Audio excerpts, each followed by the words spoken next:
aquí al Museo de la Libertad Republicana Casa de Juárez. En esta fecha tan significativa, hoy 25 de marzo, estamos celebrando no solo una victoria militar, sino la determinación de todo un pueblo que se negó a ser sometido. Y bueno, pues en esta fecha se conmemora el 160 aniversario de la batalla del 25 de marzo. Estamos aquí reunidos en este corazón de nuestra ciudad para poder hacer esta conmemoración a cargo del Grupo de Historia del Parque Revolución, específicamente con la arquitecta Heidi Ramírez, que nos acompaña en esta gran también como presidente del grupo, René Chávez, a quien les doy más cordial los agradecimientos, sinceramente, porque son aliados del museo, porque hemos hecho grandes eventos, grandes actividades, esperemos continuar así, seguir trabajando en equipo para que cada vez seamos más quienes estemos aquí presentes, reunidos, disfrutando de nuestra cultura, de nuestro patrimonio histórico, compartiéndolo y manteniéndolo vivo, porque es la única manera en la que nuestro patrimonio prevalece.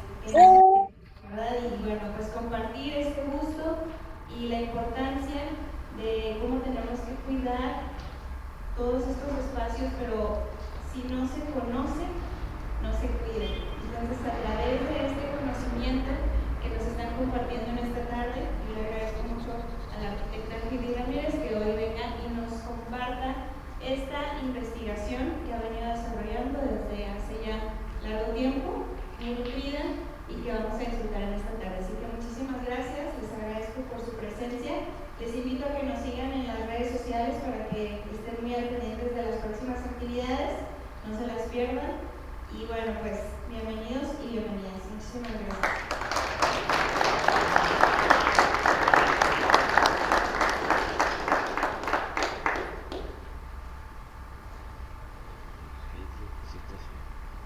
Acercas un poquito para presentarte.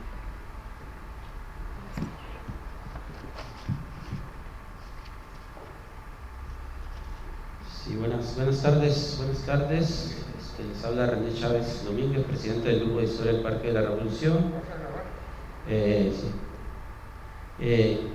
Y pues hoy estamos muy entusiasmados porque estamos en esta gran casona que fue presidencia de la República, que estuvo Benito Juárez despachando algunos años en su exilio.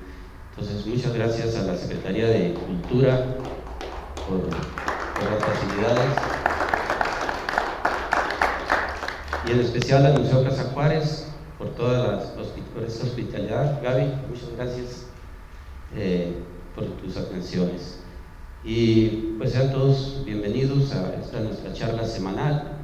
El día de hoy cambiamos de sede, nuestra sede del Parque de la Revolución, aquí a Casa Juárez, porque precisamente hoy, 25 de marzo, se celebran 160 años de esa batalla de 1866, y qué mejor lugar que este para platicar sobre esos hechos, y sobre eso va a estar a cargo de nuestra compañera Heidi Ramírez, miembro del grupo de este grupo de historia del Parque de la Revolución. Y les quiero comentar así brevemente, antes de cederle el micrófono a Heidi, que este pasado lunes 23 de marzo cumplimos 13 años, se cumplió 13 años el grupo, y tuvimos un convivio ahí en nuestra sede del Parque de la Revolución. Entonces pues estuvimos de manteles largos, celebrando ese cumpleaños, un cumpleaños más de nuestro grupo. Y les quiero informar que después de 13 años el grupo somos casi 100 integrantes que de aquí de la ciudad de Chihuahua, del estado, de varios estados de la República, e inclusive de Estados Unidos. Ahí está María Luisa, que vive en El Paso. Entonces, ya somos casi 100 integrantes después de 13 años. Y pues todos los lunes a las 7 de la tarde tenemos nuestra plática semanal ahí en el Parque de la Revolución. Y están todos ustedes invitados, las puertas están abiertas para que vayan a escuchar una charla interesante sobre historia. Entonces, pues, si ya para ceder el micrófono a Heidi, ella nos va a platicar sobre esa batalla del 25 de marzo de 1866. La compañera Heidi Ramírez Cisneros es originaria de aquí de la ciudad de Chihuahua.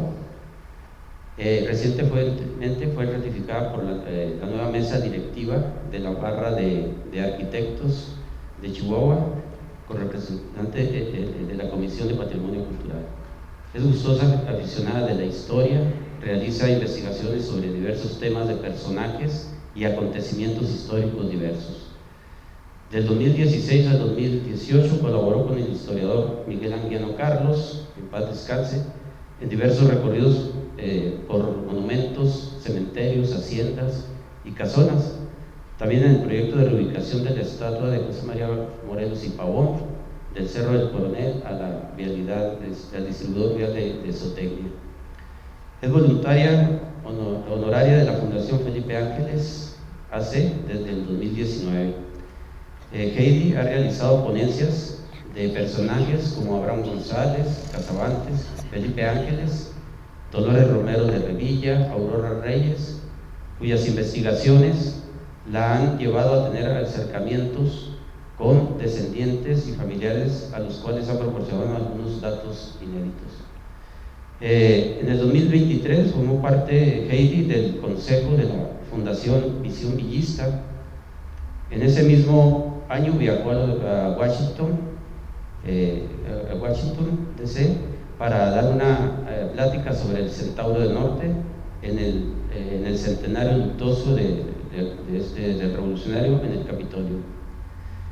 Colabora activamente en eventos de diversidad cultural, inclinándose más hacia temas relativos con la historia. En el 2024, Heidi recibió la invitación para colaborar en el periódico nacional El Universal, en la sección del El Mochilazo en el Tiempo, en el cual lleva más de 10 artículos publicados relacionados a temas culturales e históricos. Desde hace 10 años es integrante del Grupo de Historia del Parque de la Revolución y desde hace 8 meses del colectivo Voz y Canto, que recientemente tuvo una participación precisamente aquí en Casa Juárez. Bien, Heidi, pues te cedo el micrófono para que nos platiques sobre esa importante batalla aquí en la ciudad de Chihuahua. Bueno, muchas gracias. Buenas tardes. Gracias por abrir este espacio en sus agendas a quienes están en el grupo de Historia del Parque de Revolución y también a quienes nos acompañan por primera ocasión.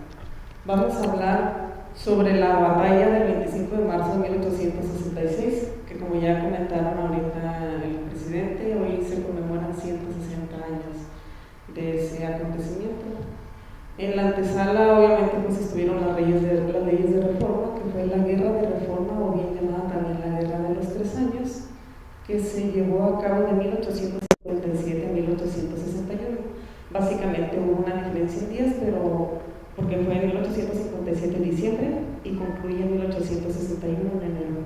Pero en lo general se le conoce como la guerra de los 3 años y fue una guerra civil que marcó bastante aquí a México. Luego comienza la imagen de Napoleón III a hacerse famosa y a formar al ejército más poderoso del mundo de aquel entonces, y uno de sus principales objetivos era el que los nuevos países de América se convirtieran en monarquías, además de que también quería él, obviamente, crear una frontera más fuerte con Estados Unidos para detener de alguna manera su expansión hacia el sur, en este caso hacia México. Y Napoleón contó con el apoyo del ejército de la burguesía, obviamente el ejército francés, la burguesía y la iglesia. Fue así como Napoleón aprovechó también aquí aliados políticos conservadores mexicanos y al clero católico de nuestro país. Por aquí podemos ver algunos documentos en donde dice el premio de la traición de la parte del clero mexicano que trabajó y suspiró por el establecimiento de un imperio entre nosotros. Son algunos archivos que encontré, por ejemplo, en la biblioteca de la Universidad Autónoma de Tabasco. Y bueno, esto es la antesala del inicio de la segunda intervención francesa en México en 1862. y va transcurriendo lo que viene a ser ya las vísperas de lo que iba a ser la batalla de Puebla. Para esto ya Benito Juárez García realizó un decreto como presidente en el que señalaba que se cumpliera con cierta cantidad de soldados de la Guardia Nacional por cada uno de los estados. Tenían que contar con determinada cantidad de disposición de gente, y a Chihuahua le correspondían 2,000 hombres, de los cuales solo vio un cuarto de ellos. Y es así como nace el batallón primero de Chihuahua, con 500 hombres al mando del coronel Manuel Maya. ¿Y qué es un contingente de sangre? Bueno, es un número determinado de reclutas que permite aumentar batallones permanentes e ir cubriendo las bajas que se van generando de estas batallas. Y bueno, ya ocurre lo que es el acontecimiento de Puebla el 5 de mayo de 1862, en los cuales triunfa Ignacio Zaragoza al frente de las fuerzas, pero esto hace que se retrase por un año el plan que ya tenían planeado, que ya tenían contemplado los conservadores, que era básicamente instaurar el segundo imperio mexicano. ¿Qué hace esto? Bueno, pues desemboca en la caída del orden constitucional y también en la próxima llegada al poder del emperador Maximiliano de Habsburgo. En esos momentos la patria se estremecía ante la traición que habían tramado grupos conservadores con la anuencia tanto de España, Francia e Inglaterra para intervenir a México, y es como llegan y desembarcan en Veracruz estos ejércitos constituidos por estos 3 países. Y también ahí participan los suavos, que es lo que vemos aquí. ¿Y qué eran los suavos? Bueno, pues eran regimientos de infantería principalmente del ejército francés, y estos eran creados en Argelia a partir de 1830, y eran tan aguerridos que luego varias guerras civiles que hubieron en lo posterior adoptaron como su manera, su estilo de llevar a cabo la batalla: valentía, lealtad, no decaer ante el enemigo y demás. Los imitaron.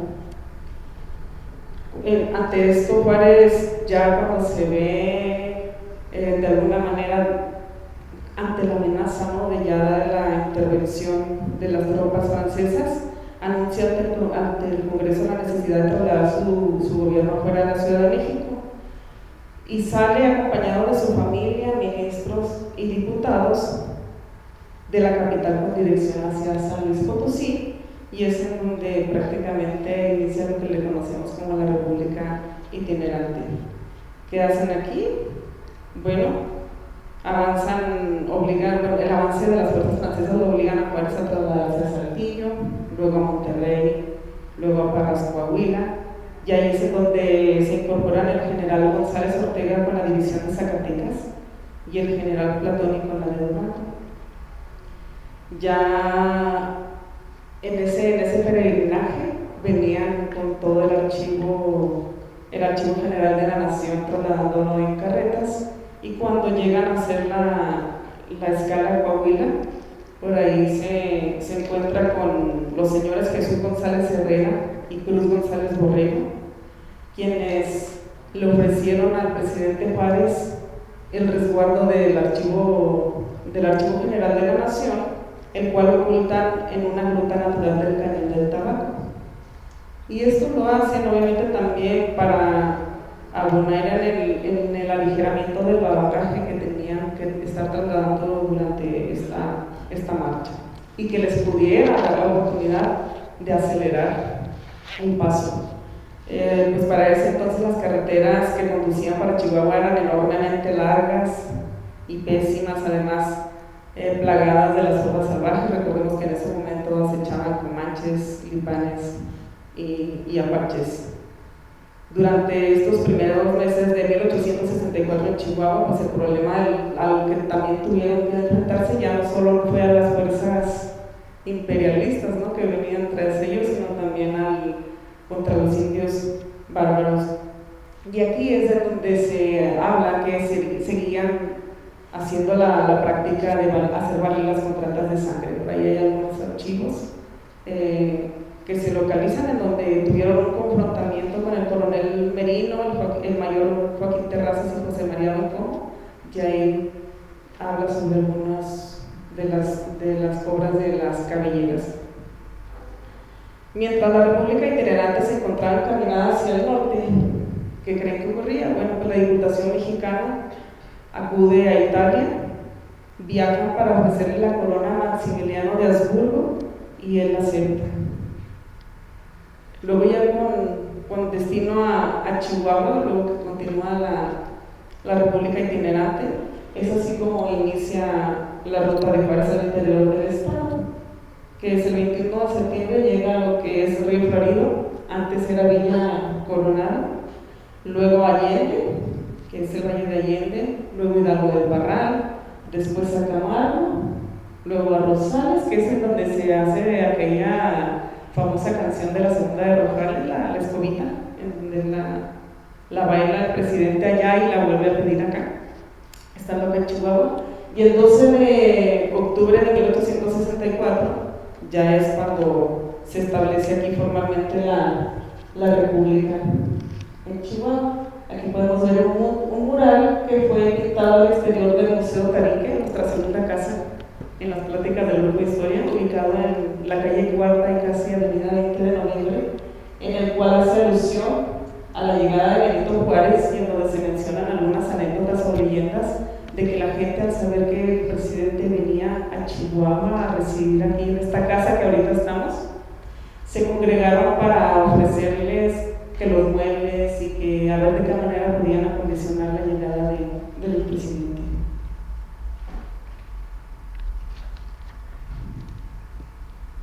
Durante la estancia del gobierno acá en el territorio chihuahuense se llevaron a cabo 3 acciones intervencionistas. Una fue en 1864, la otra en 1865 y la última en 1866. La primera de estas tuvo lugar el día 22 de noviembre de 1864 con una ligera y pequeña incursión de los invasores al sur del estado de Chihuahua. Aquí es donde el general Brincourt, de origen francés, dejó unas guarniciones en Camargo, y en una de esas incursiones entraron 200 cazadores de África acá en Chihuahua al mando del comandante Touters. Vamos a comentar este mural que vemos aquí, es titulado La República Peregrina, y obviamente tiene que ver con alusión a la llegada del presidente Juárez acá a Chihuahua, y se ubica en esta sala de aquí del Museo de la Lealtad Republicana para cuando tengan la oportunidad de observarlo. Aquí vamos a ver quiénes eran los gobernadores en esa época, de 1864 a 1866. Tenemos a Luis Terrazas Fuentes, que gobernó en el periodo del 4 de octubre del 61 al 29 de abril del 64, para luego ser removido del cargo con un decreto del presidente Juárez. Del 1 de noviembre del 65 al 4 de octubre del 69, electo en las elecciones de junio convocadas por Juárez y ratificado en el cargo por el mismo gobierno juarista. Mantuvo el cargo con el triunfo de la República y convocó elecciones para la nueva legislatura. Es decir, Luis Terrazas era quien gobernaba a Chihuahua formalmente en el momento de la invasión francesa, pero luego más adelante platicaremos el cargo que Juárez le dio para acabar la batalla. Luego viene Jesús José Casaban de Zamarón, uno de los chihuahuenses ilustres que se encuentra aquí en la rotonda en el Ángel, al pie del Ángel, y él fue nombrado gobernador por Benito Juárez, renunciando unas semanas después. Luego entra Ángel Mariano Narciso Eutinio Trías Álvarez, mejor conocido como Ángel Trías, el cual es nombrado por el gobierno de Benito Juárez y renunció por motivos de salud. Si se fijan, fue así como tuvimos varios gobernantes en ese periodo. Luego estuvo Francisco Ortiz Alzate como gobernador interino, y estuvo Manuel Ojinaga Castañeda, quien fue asesinado en Ariziechi por los imperialistas y traidores que se unieron a los imperialistas allá en la sección de Ariziechi Guerrero. Su periodo de gubernamental fue el 4 de septiembre del 65 al 1 de noviembre del 65.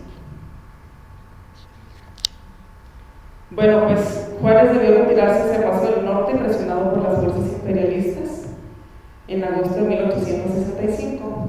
Durante ese trayecto, en el trayecto a Paso del Norte, Joaquín Terrazas, en compañía de 15 hombres de la más absoluta confianza de Terrazas, son quienes escoltan a Juárez. Y en diciembre de ese mismo año, luego de que tuvieron ahí movimientos, hacen una escala a la hacienda del Sauce, en donde Joaquín Terrazas le presenta a Juárez al apache Manto Negro. ¿Y quién fue Manto Negro? Bueno, pues fue un apache quien luego sirvió de guía durante la intervención francesa para las fuerzas republicanas. Durante una de estas acciones intervencionistas, recordemos que fueron 3, la capital fue declarada en estado de sitio y a cualquier ciudadano desafecto se le aprendía y se le hacía prisionero por el cabo de unos días. Uno de estos personajes fue don Bernardo Revilla, que también está en los chihuahuenses ilustres en la rotonda, quien al menos en 2 ocasiones fue gobernador de Chihuahua. Otro de los datos también importantes a conocer aquí es que justo en Paso del Norte, Juárez fue electo diputado para que en el supuesto de que él no fuera reelecto presidente, de alguna manera ocupara un asiento en la representación nacional. Y bueno, otra de estas 3 acciones que se llevaron a cabo en la intervención francesa, de las intervenciones, pues fue la que hoy nos tiene en esta tarde aquí citados, que fue la toma de la ciudad de Chihuahua del 25 de marzo de 1866, considerada la de mayor relevancia en cuanto a acción de armas y significación histórica. ¿Por qué? Porque las fuerzas republicanas triunfaron sobre las fuerzas imperiales y salvaron a México de una segunda invasión completa, ¿no? Digámoslo así.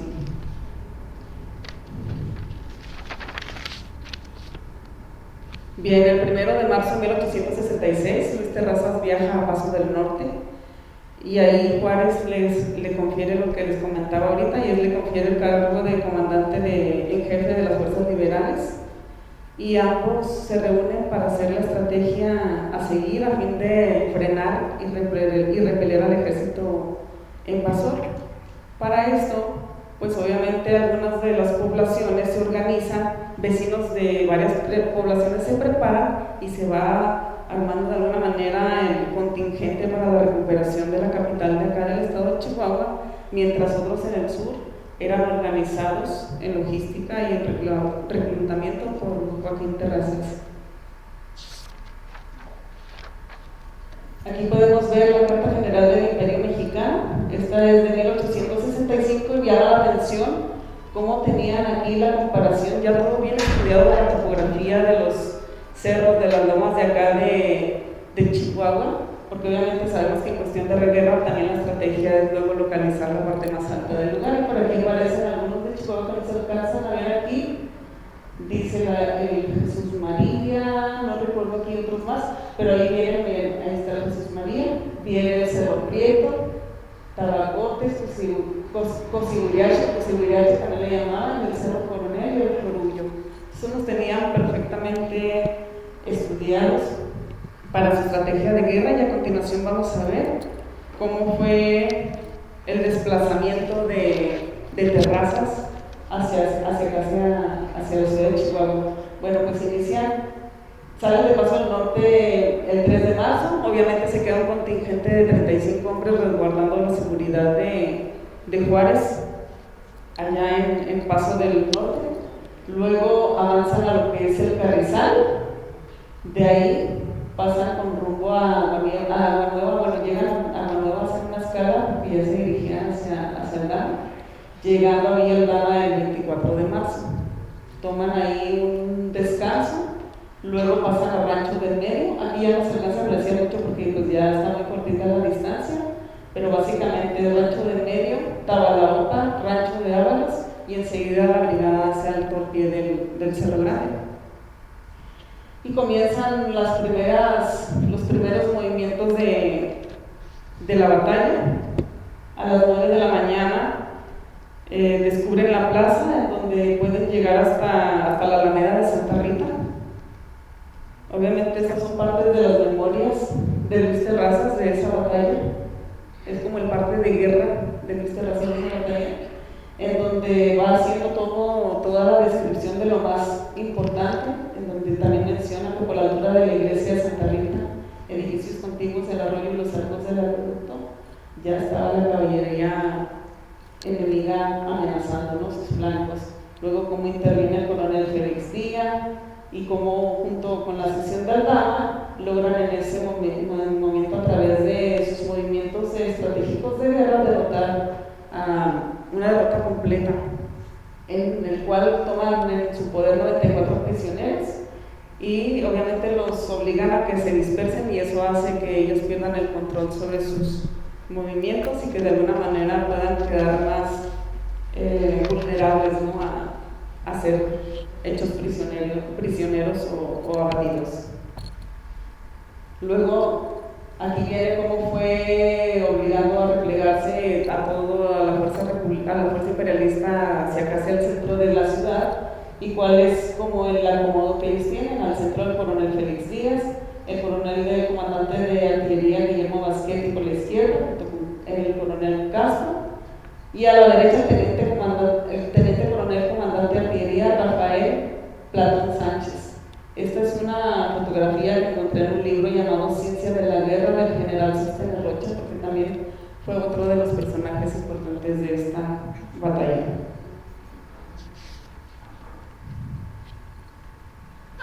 Bueno, aquí vamos a ver básicamente la ubicación de los principales puntos en los cuales se intervino durante esta batalla, o en donde estuvieron ocupadas las fuerzas tanto imperialistas como republicanas. Aquí podemos ver lo que es, bueno, la Alameda de Santa Rita, que es el Parque Lerdo de Tejada, y lo que es la parroquia de la Catedral de Chihuahua, el cuartel Hidalgo. Aquí estaba la Plaza de Toros, que ya no existe ahí, porque luego había otra calle Posada, Tierra Blanca, en el hotel, pero esta era otra más antigua que existía, el Colegio de los Jesuitas y el Instituto Científico y Literario. ¿Por qué lo comento esto? Porque en toda esa zona fue donde se llevaron a cabo todos los movimientos de el choque entre ambas fuerzas, dado que ya tenían ellos ocupado la parroquia principal, en este caso la Catedral de Chihuahua, y desde las alturas pues estaban haciendo pues bastante daño. Entonces, ¿qué hacen?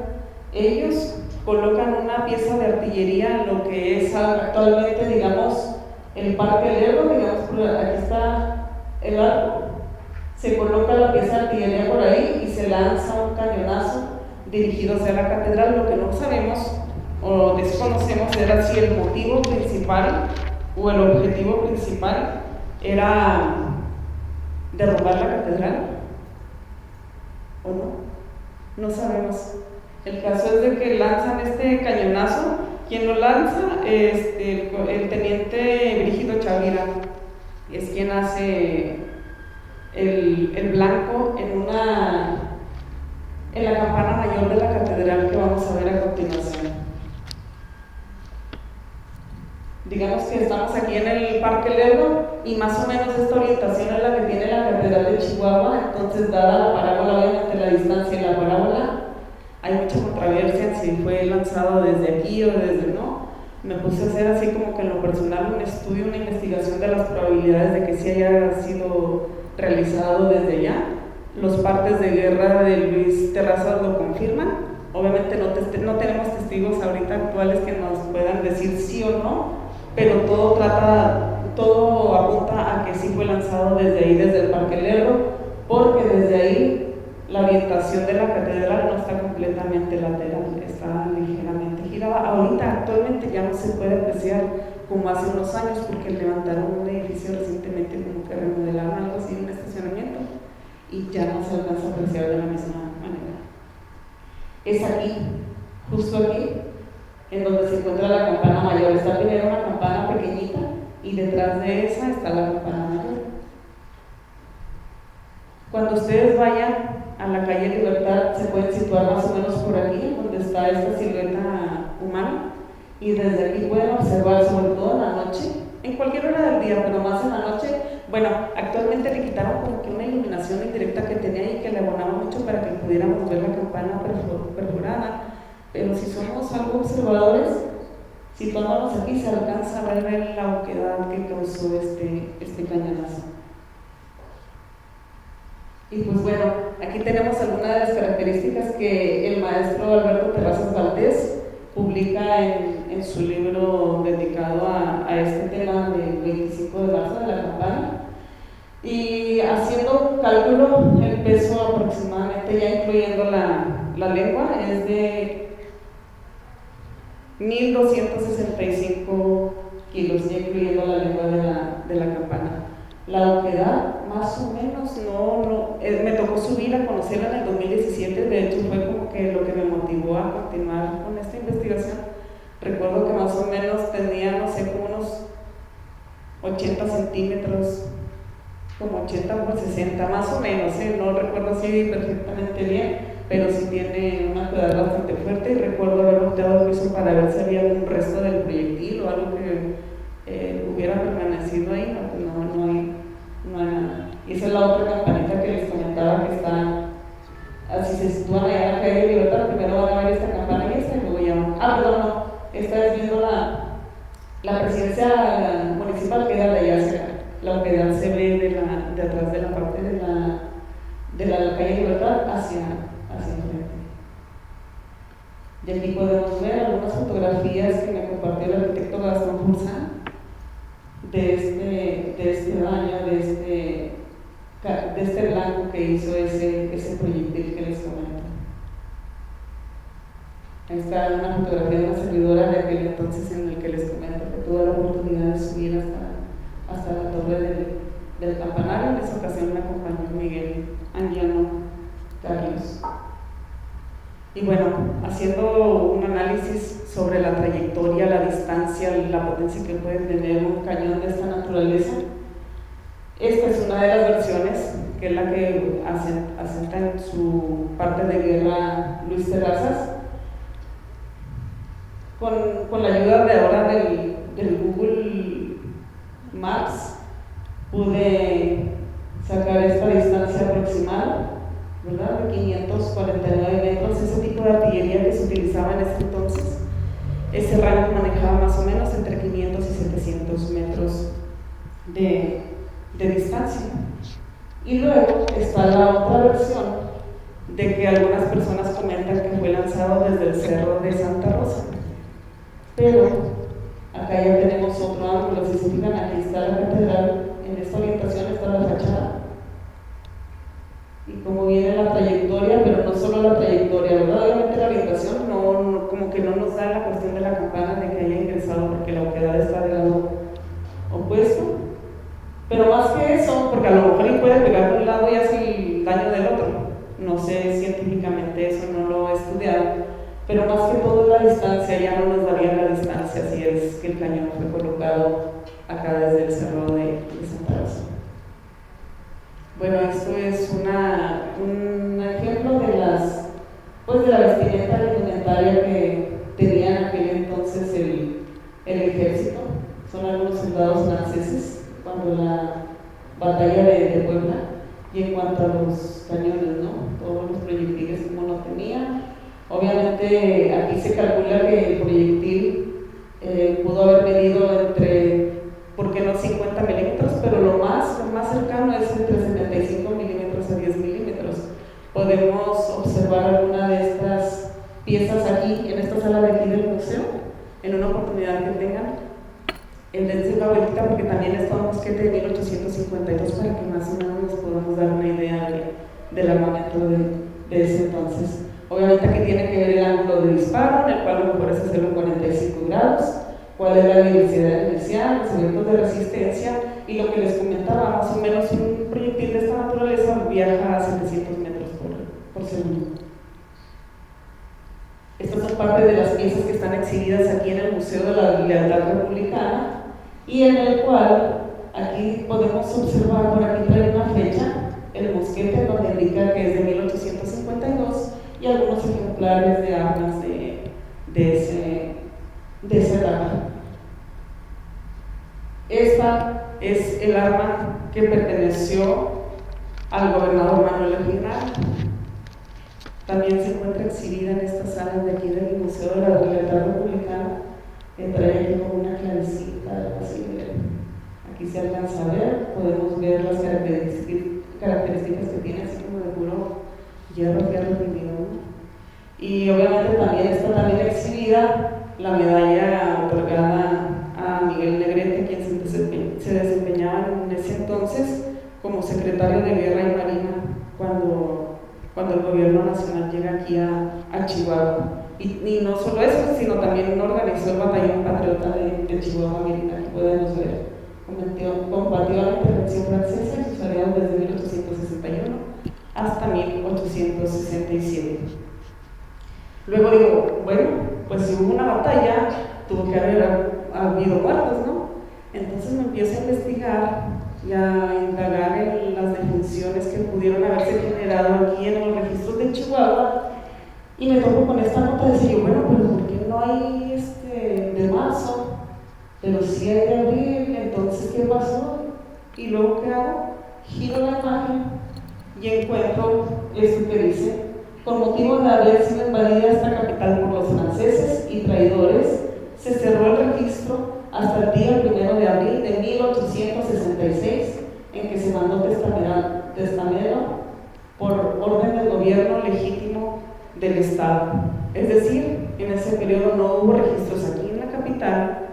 No sé si en algunos municipios los hubo o no, porque por ahí encontré también otra acta de defunción, no recuerdo si lo integré, de alguien de Cusiguiriachi. A ver si lo integré, no, ya no lo integré. Hay otra acta de defunción de Cusiguiriachi un poquito antes, por eso sí estaba abierta, en febrero de 1876, en donde dice: el traidor Julio Carranco fusila al ciudadano tal en tal lugar. Obviamente, pues aparte de la muestra de esa memoria, ¿no? Que hubo después, en 1899, el regidor Albino Mireles, al escuchar que los medios de comunicación, la prensa, estaba publicando que pretendía que la campana mayor de la catedral fuera fundida, pues él se arma de valor y dice: voy a hacer lo necesario, los movimientos a quien tenga que acudir a hacer las gestiones para que la campana mayor sea declarada monumento histórico y así se evite que vaya a ser removida algún día. ¿Por qué? Vamos a ver aquí. Permítanme que llame vuestra atención sobre un asunto que en estos días ha promovido la prensa local. Se trata, a mi humilde juicio, de la proclamación de un monumento de la historia, que la historia respeta y que los mexicanos debemos conservar para enseñanza de las generaciones venideras. Querían fundir la campana. ¿Qué hace esto? Dice: algunos periódicos han lanzado la peregrina idea de fundir la campana mayor del principal templo católico de esta ciudad para evitar la desagradable impresión que causa escuchar su tañido. Obviamente la campana pues tenía el daño, ¿no?, del cañonazo. Por salvar al país, dentro de las justificaciones que él presentaba, por salvar al país de una dominación injusta y poderosa que a su abnegación y constancia debe la República Mexicana al haber sacudido el yugo de una segunda dominación extranjera. Y así él comienza su peregrinar para que sea declarada monumento histórico, haciéndoles recordar que pues una de las grandes glorias este es un modo testigo de las grandes glorias que se tuvo, ¿no?, con el triunfo de los republicanos sobre los imperialistas. Y dice: el triunfo que abrió las puertas de esta ciudad al patricio Benito Juárez. Y ahí continúa el escrito en donde dice pues el gobernador y demás, y donde dice: y la campana perforada por el proyectil republicano en aquel memorable sitio es una huella indeleble tan significativa de victoria. Corresponde al patriotismo de los que gobiernan, y esto ojalá que escuchen todavía los actuales y los que vengan, no consentir jamás que se borre ese recuerdo, que no nos gane la ignorancia. Es una tarea que nos queda para los actuales y las futuras generaciones. Aquí pues todos traían que el del jefe del ayuntamiento pues, no se consideraba apto para dar esa declaración de monumento histórico, luego lo manda a la policía de ese entonces, luego ante el gobernador y luego llega hasta, o sea, todos se declaraban incompetentes para poder dar esa declaratoria de monumento. Y aquí dice que el Estado, para que si lo juzga conveniente, pase por un digno conducto al presidente de la República para los efectos debidos, ¿verdad? Afortunadamente, pues ahí permanece, aquí permanece la campana, la campana mayor en la Catedral de Chihuahua. Aquí está ahí en el archivo histórico, revisando todo el sustento de esto que les comento, y acá donde todavía se seguía instalando y decía pues ahí que no estaba en su competencia el declarar monumento histórico de la campana. ¿Qué sí ocurrió años después? Bueno, resulta que el 1 de junio de 1941, el obispo de Chihuahua, don Antonio Guizar Valencia, consagró un conjunto de campanas que la comunidad católica donó en la celebración del primer Congreso Eucarístico Diocesano, realizado para conmemorar los primeros 50 años de la fundación de la diócesis aquí en Chihuahua. Lamentablemente, el día de la apertura del Congreso, al tocarse por primera vez la campana mayor, obviamente la de la otra torre, no la del cañonazo, produjo un sonido absolutamente sordo, y esto fue por un defecto de fabricación. Ya para celebrar el primer centenario de la Arquidiócesis de Chihuahua, se programa la sustitución de la campana defectuosa por una nueva campana, esta dedicada a San José, y que se lee en la inscripción: primer centenario de la Arquidiócesis de Chihuahua. El 23 de junio se debería realizar el cambio, pero la grúa más grande que se consiguió no fue la suficiente para llegar hasta la torre.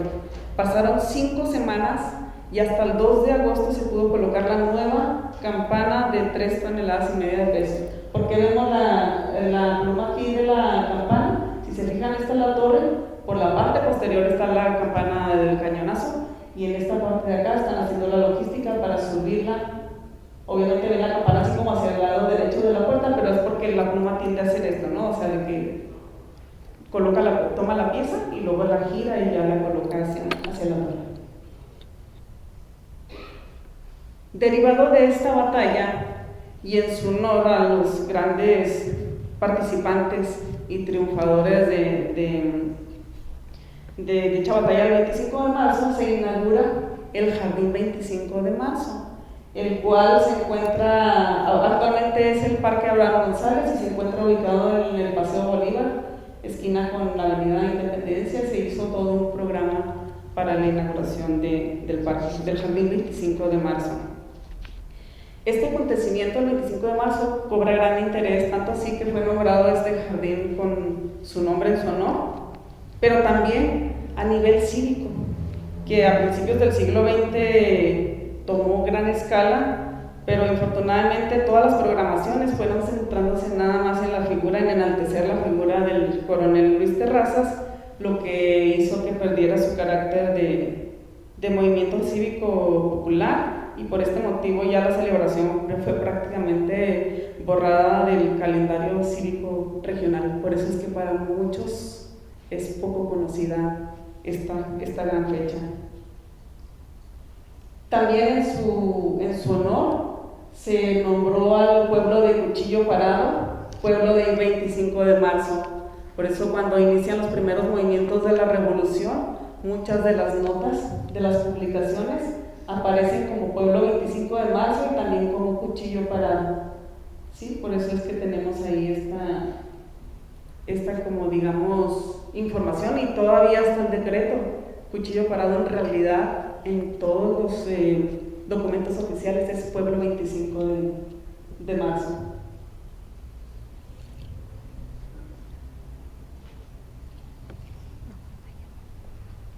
Que lo vemos también. que también se le nombró así. A uno de los salones principales del Palacio de Gobierno se le nombró Salón 25 de Marzo, y para ello se puso un par de vitrales en el vestíbulo que hace remembranza o honor al escudo nacional, a la campana, y también en esta parte de aquí hicieron como una especie de mosaico en homenaje y en recuerdo, en memoria de esa batalla. Este es el vestíbulo exterior, este es el interior del Salón 25 de Marzo, que ha sido recinto de varios eventos públicos y de carácter bastante importante. También en uno de los murales de Chihuahua, aquí se destaca la memoria de algunos chihuahuenses o personajes importantes de relevancia que participaron durante la intervención francesa, como Manuel Ojinaga, Luis Terrazas, Joaquín Terrazas y Pedro Meoqui. Aquí esta es una de las carpetas de archivo de consulta del archivo histórico del Archivo Histórico Municipal, aquí en la Mediateca, en la cual encontré otro documento, algo bastante importante, en el cual dice que el comandante militar, letra del profesor Rubén Beltrán Acosta, dice que el comandante militar de las órdenes correspondientes para que de los fondos municipales se inviertan en gastos de alumbrado y leña a los guardias de las fuerzas imperiales. O sea, se les estaba abasteciendo por parte del ayuntamiento alumbrado una cierta cantidad, un cierto monto de apoyo para alumbrado y leña para los guardias de las fuerzas federales. Este fue fechado el 17 de febrero de 1866. Todavía no se llevaba a cabo la batalla, pero ya estaban aquí las fuerzas imperiales. Aquí lo podemos ver. Por Pedro Padilla, la suma de 32 pesos únicamente, no, 20 algo de centavos, lo que se invierta en gastos de alumbrado y leña las guardias de las fuerzas imperiales. Bueno, ya para casi finalizar, en 1866 pues ya Juárez regresa a Chihuahua. En aquellos entonces hubo muchos faltas de comunicación y contratiempos debido a que la comunicación era en barco prácticamente, por llevar una ruta que Veracruz, a Nueva Orleans, de ahí a Nueva York, luego a Londres y por último París. Entonces ya para cuando les llegaba la orden de ataque o de replegar o demás, pues ya estaba todo desfasado el tiempo. Durante la batalla del 25 de marzo, la mayoría de los coroneles y jefes no se conocían entre sí, mas sin embargo se unieron en pro de la causa para el triunfo republicano. Esta fotografía está considerada como la más antigua de Parral, tomada entre los años de 1865 o 1876 por el ejército francés. Esta la encontré en la biblioteca de Francia. Y este es un monumento funerario dedicado a franceses que murieron en la batalla el 8 de agosto de 1865. Se encontraba en el Panteón de Dolores de Parral, Chihuahua. También la obtuve de la biblioteca de Francia. Y bueno, por esta situación, por esta batalla, es que el 25 de marzo del 2005, el alcalde de Chihuahua anunció a la capital el nombramiento de ciudad histórica, ¿sí? Ya que este tema del cual estamos hablando fue uno de los motivos por el cual recibió esta distinción y fue avalado por la Asociación Nacional de Cronistas de Comunidades y de Ciudades Mexicanas. En octubre lo hizo el Congreso del Estado, se hizo ante el Congreso y ya de manera formal se anunció un 25 de marzo, hace un año, 25 de marzo del 2025. Fue declarada Chihuahua ciudad heroica, siendo esta batalla uno de los motivos. Y pues es todo de parte de una servidora. Espero que les haya gustado.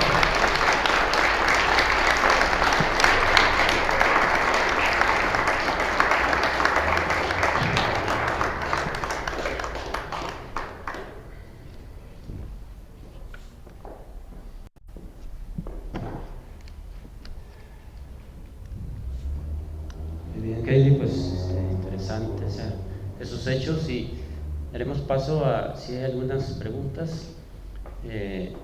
Si nos apoyas, Marily, con aquel micrófono. ¿Con el otro? Sí. Aquí tenemos una pregunta o una participación del compañero Manuel Salcido. Ahí puedes quedarte. Sí, gracias, buenas noches. Muy bien su investigación, Kelly. Yo sabía que usted y Miguel Anguiano, no descanse, habían hecho el trámite para que les dieran acceso para subir al campanario. Bueno, posteriormente, Miguel y yo tratamos de que nos dieran permiso para hacer un video, para hacer un cortito ahí. Y la verdad es que fue imposible, no lo autorizaron.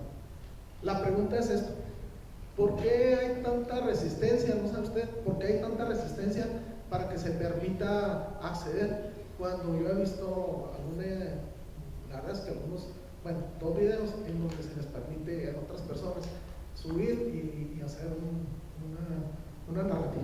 Es para mí. Sí, está encendido el micrófono.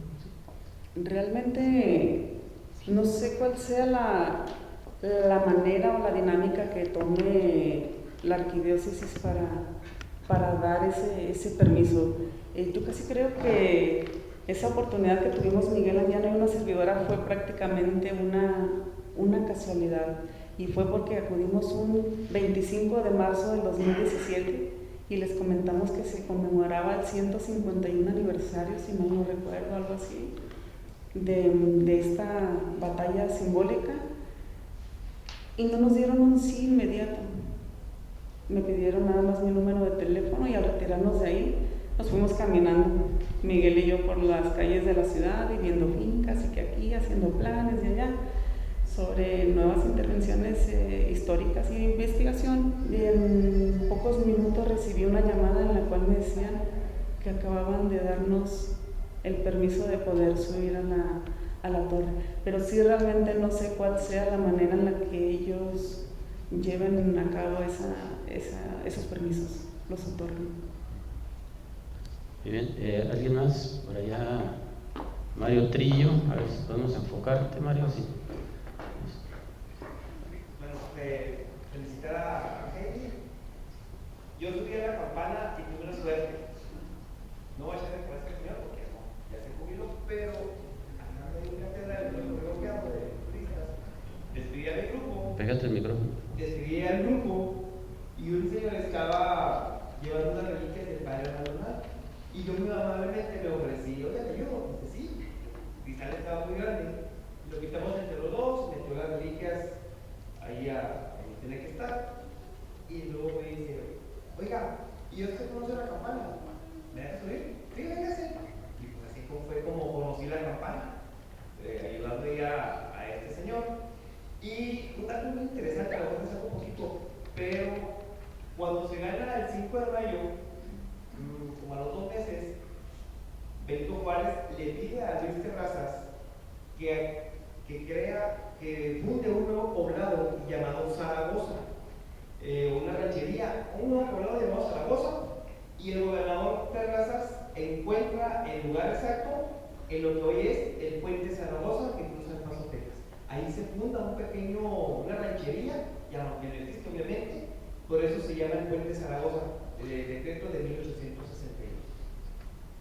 Muy bien, Mario. Interesante. Héctor Iván, Quiero felicitarte por la excelente exposición y que muy buen lugar. Bueno, normalmente cuando instalaban las torres de las catedrales, la idea era eliminar a los policías que pudieran estar observando. Suele ser el punto más alto en la población de esa época, una energía que se mantiene todo el uso del terreno, de los servicios. Una pregunta, ¿no había alguna iniciativa de bajar la campaña, por ejemplo, ponerla aquí, no sé? Conozco que durante la administración de Patricia Martínez el ingeniero Amador Fierro Morga le hizo la propuesta de hacer una réplica que estuviera así como en una idea así como escalonada y que fuera colocada en lo que hoy es la Plaza del Ángel. Solo la réplica, nunca que yo sepa, salvo esa vez que la quisieron fundir, ha habido así como que una iniciativa para bajarla, y espero que nunca la hayan, la verdad, que de ahí se nos quede como esa memoria. Es un monumento histórico, ojalá que sea declarado Patrimonio de la Nación. No sé si hay autoridades aquí presentes, pero si se puede hacer la gestión, me sumo a la comisión para que se haga realidad. Una pregunta, ¿qué daño tuvo la cantera? ¿Qué daño tuvo la cantera? Bueno, no hay algo así como que específicamente documentado de qué daño tuvo la cantera, y en este caso tú y yo, que ya tuvimos la oportunidad de estar ahí, vemos que la cantera no se ve así como que con ni astillada, ni nada, ni fracturada, de nada. O sea, no sé cómo realmente la parábola del proyectil fue tan preciso que hizo blanco en la campana sin tocar siquiera la ventanita tan estrechita que hay ahí de cantera. Pero no, básicamente no se ve que haya habido daño alguno. Por allá tenemos a Hugo Valenzuela.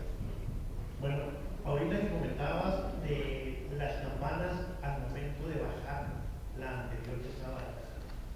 Esas campanas las puso el Chon Huaspe en 1890. Es correcto. Y lo más interesante, ¿no? Él trabajó en la fábrica de barcos, fabricando barcos, haciendo andamios para armar el mismo barco. Aquí lo interesante es de que estando terminadas las torres, hace un andamio y por medio de poleas empezó a subir las campanas. Las dos. Bueno, las dos grandes y una que otra pequeña que viene. Gracias. Gracias. Sí, de hecho, muchos así como que hemos tenido la duda, ¿no?, de que si la campana se pudiera bajar. Quienes hemos tenido la oportunidad de ingresar podemos ver que la escalera para accesar está hecha de piedra y es en forma de espiral, y luego llega hasta determinada altura y de ahí hay que subir en una escalera de madera que se habilitó para llegar a la campana mayor. Entonces, de ser esa logística para bajar la campana, tendría que recordar, pero no recuerdo si hay una doble altura, digamos así, en donde alcance a bajarse la campana, pero sí se ve que está bastante pesada y está agarrada con bastantes vueltas de una cadena algo gruesa. Muy bien, de la plataforma, una felicitación de María Elisa, que felicita a Pili. Sí, ¿alguien más? Aquí el maestro Israel González. Adelante, maestra. Heidi, pues para felicitarla, muy ilustrativa, muy bonita conferencia, muy bonita plática sobre este hecho tan importante para los chihuahuenses, los 160 años de esta batalla, el 25 de marzo de 1866. Muy documentada, pues felicidades, y desde luego, pues recordemos nosotros que esta es un símbolo para Chihuahua, y yo creo que la campana de la catedral, yo creo que no va a haber nadie que se le ocurre bajarla. Esta, como comentaban ahorita, estas campanas las subió, estaban abajo en una parte, un campanario y frente a la catedral, y la subió Melchor Huaspe. Si dice Heidi que batallaron mucho para bajar la campana y para subirla otra vez a una básica, imagínense en aquella época cuánto batallaría Melchor Huaspe. Melchor Huaspe fue el que cuidó a Hidalgo, ¿verdad? Sí. Entonces, ahí, cuánto batallarían para subir esas campanas. Y desde luego, Melchor Huaspe, pues él había trabajado, ya como dijeron ahorita, y también era marino, había sido marino, entonces él trabajaba muy bien con las cuestiones de las velas, ¿verdad? Entonces yo creo que por ahí entonces no había grúa, no había nada, entonces no sé cómo lo hizo hasta ahorita, pues es incomprensible, ¿verdad? Y también, pues reseñar, ¿verdad? Que aquí Juárez estuvo 2 años con 80 días, el 29 de septiembre de 1864, que entra allá por el arroyo, el arroyo de la Parida, donde se divide Chihuahua de Durango, el 29 de septiembre de 1864, ¿verdad? Es cuando cruza para acá, y de aquí sale, cruza pues también ahí, el 18 de diciembre de 1866, ya con el triunfo en las manos, porque esta batalla, precisamente la batalla del 25 de marzo, ya le dio prácticamente el triunfo y se fue hasta la capital de la República, y ya los franceses pues ya no volvieron a presentar el problema, ¿verdad? Entonces, esta es una fecha muy importante, y como digo yo siempre, que no nada más para Chihuahua, sino para México, ¿verdad? Es una fecha muy importante. Chihuahua se ha destacado precisamente porque, pues no nada más con los franceses ha luchado también con los estadounidenses en 1947, con los Estados Unidos, en la intervención norteamericana. Entonces, realmente esta batalla, pues debemos de tenerla muy presente. Desafortunadamente se había estado olvidando. Qué bueno que a Heidi y al grupo de historia, los felicito, al grupo de historia del Parque Revolución, pues se han dado la tarea de rescatar estas fechas importantes para Chihuahua y para México. Felicidades y un abrazo, Heidi. Gracias. Muchas gracias. Justo 2 de los personajes que participaron en el juicio y fusilamiento de Maximiliano de Habsburgo estuvieron acá, intervinieron cuando las fuerzas republicanas triunfaron. Tenemos a Heidi Segovia. Sí, adelante, Heidi. Muchas gracias, muy buenas noches a todas, a todos, y felicitarte. Tocaya. Qué gusto escucharte, ver esta comprobación histórica, científica. Y bueno, pues Chihuahua ha tenido todas las credenciales para ser denominada una ciudad heroica. Tuvimos, como bien lo dijo el maestro, la intervención norteamericana en la batalla de Sacramento. Y bueno, aquí, en este lugar, en esta sede, pudiésemos llamar hoy el Palacio Nacional, un lugar ocupado por el presidente Benito Juárez y sus ministros. Y bueno, finalmente los cronistas, esta asociación de cronistas nacionales, determinan que sea este hecho histórico el que lleve a la categoría de ciudad heroica a la ciudad de Chihuahua. Bastantes fundamentos existen que hoy no los presentaste, te lo agradezco enormemente. Esta información sirva para las nuevas generaciones de chihuahuenses, de niñas, de niños, que estoy segura que desconocen que tenemos una campanilla en la catedral. Muchísimas gracias. Muchas gracias, Phoebe, gracias. Y ahorita, aprovechando que comentas de que fuimos sede aquí del Palacio Nacional, es importante que también las autoridades correspondientes o competentes se interesen en invertirle en el mantenimiento de la finca, tanto en impermeabilización como en mantenerla. Es una joya, es una joya histórica que tenemos aquí. Así es. Miren, yo siempre he dicho lo siguiente, siguiendo la norma o lo que expresa en su libro Jorge L. Tamayo. Jorge L. Tamayo es uno de los principales biógrafos. Y ya, para no decirles por qué, lo único que puedo decir es lo que dice Jorge L. Tamayo. Dice: Juárez nació oaxaqueño, pero murió siendo chihuahuense.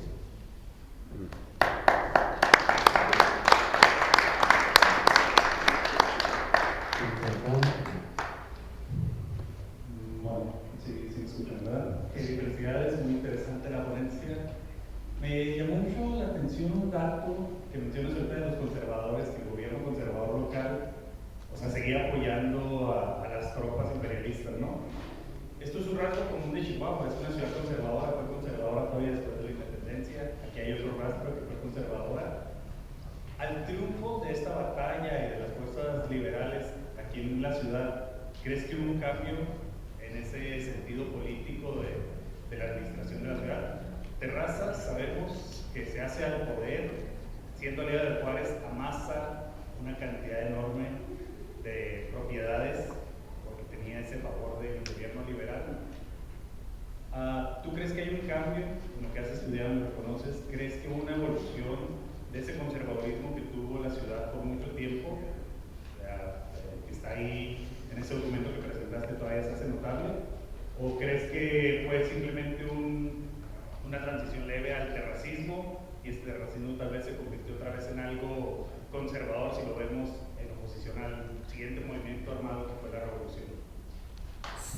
Sinceramente, considero en lo personal que todavía la burguesía y el clero están muy cargados todavía y muy presentes en las cuestiones y decisiones de todos los niveles políticos, económicos y sociales.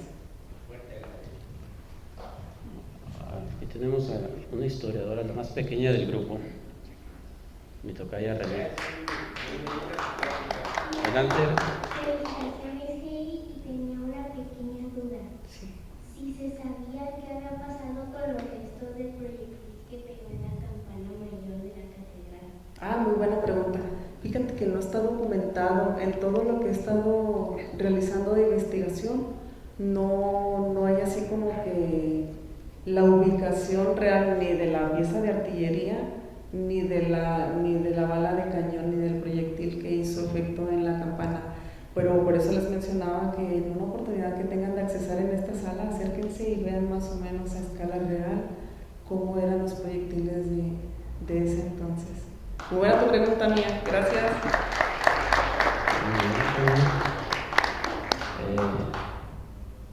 Acá tenemos otra participación, don Marcito.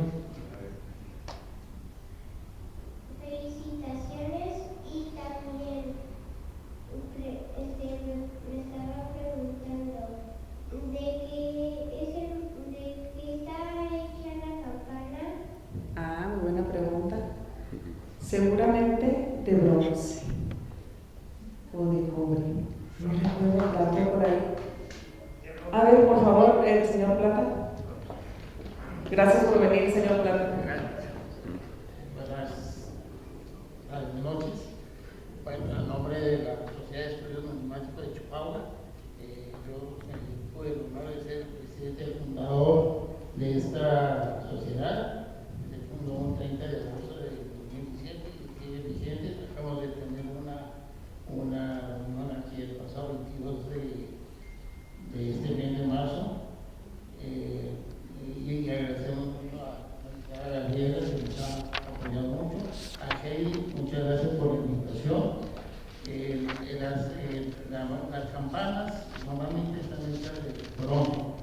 El bronce es una aleación de cobre, ya sea que puede ser con zinc, aluminio, pero muchas veces para ellas diferentes materiales, como podría tener plomo, podría tener el cobre y hierro, y algunas campanas ya de la época colonial incluso tenían plata y oro, porque eso le daba una gran calidad de sonora para que tuvieran buena escucha. Ahí lo ideal sería mandar a hacer con el espectrómetro, mandar a hacer un análisis con tantito polvo, ahí sale la composición de la campana. Posiblemente esa campana, yo casi todo no se pudiera hacer un poco de oro y plata. Esas campanas para los anticuarios son muy solicitadas porque con estreno oro y plata, sobre todo las coloniales, que no había mucha calidad en la fundición, entonces se iba oro y plata en las campanas. Y como otro comentario de la numismática, hay una medalla que trae la efigie de Maximiliano, que se llama de la Junta de Notables. Los conservadores que fueron a Italia, a Francia, sí, que fueron a Francia a solicitar que les mandaron un emperador, ¿verdad? Fue la famosa Junta de Notables, pues que eran los neoliberales de la época. Y concuerdo con ustedes que la Iglesia y el Estado siempre van a de la mano y siempre han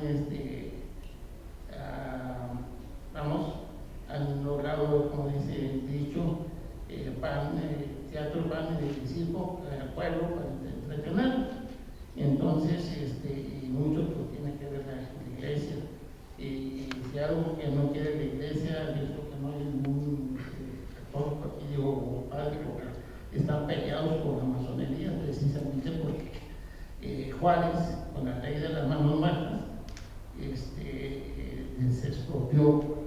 En el año de la ley de reforma, la iglesia tenía el 70% del territorio nacional. Entonces, ya a raíz de la ley de reforma, pues ya se les quita, se les dejan a unas propiedades que requerían para dar su servicio. Además de que la iglesia pues es dogmática y la amazonía pues son personas de pensamiento libre. Entonces todo esto conlleva una gran relación y sabemos que Juárez pues, fue masón también. Y pues muchas gracias. Al contrario, gracias. Muy amable.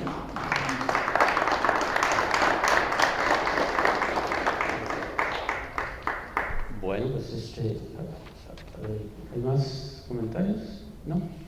Por acá. ¿No? Okay. Bien, bueno, pues Heidi, nuevamente, pues felicidades por tu charla, interesante. Y ahorita recuerdo algunos comentarios de compañeros del grupo de historia. Dice, ¿por qué no ponen un cañón de donde se disparó poner un cañón físicamente ahí en el parque, en algún lugar, que se dio una placa, de aquí salió el proyectil que le pegó a la campana, ¿no? O sea, sería interesante. Entonces, pues, bueno, pues ahí se nos queda de tarea al grupo para ver qué podemos hacer con relación a eso. Bien, pues les agradezco su presencia aquí para el grupo de Historia del Parque de la Revolución, en esta charla que está dentro de nuestro programa de pláticas semanales, y pues los invitamos el lunes ahí en el parque. Tendremos la charla de Benito Juárez y sus decretos a cargo de la compañera Heidi Segovia. Entonces va a estar súper interesante. Y bueno, pues, conmemorando estas fechas, el 160 aniversario de la batalla, los 220 años del natalicio de Juárez y 200 de Margarita Maza, ¿no? Bien, entonces pues, ahí los invitamos el día lunes a las 7 de la tarde. Aquí en los comentarios pues, son felicitaciones de los compañeros que están vía Zoom. Jorge Octavio Flores dice muchas gracias, Heidi. Excelsa es información y fotografías de acervo histórico, de gran relevancia. Muchas felicidades a todo el grupo de historia. Francisco Rocha, compañero del grupo, ¿dónde está? Acá. Gran presentación, honrando la fecha y el recinto. Felicidades, arquitecta. Bien, entonces son los comentarios. Y Burbuja, María Luisa, Heidi, felicidades como siempre. Muy buena exposición. Gracias, un abrazo. Muy bien. Pues un aplauso nuevamente para Heidi. Y Gaby nos tiene un mensaje. Entonces vamos a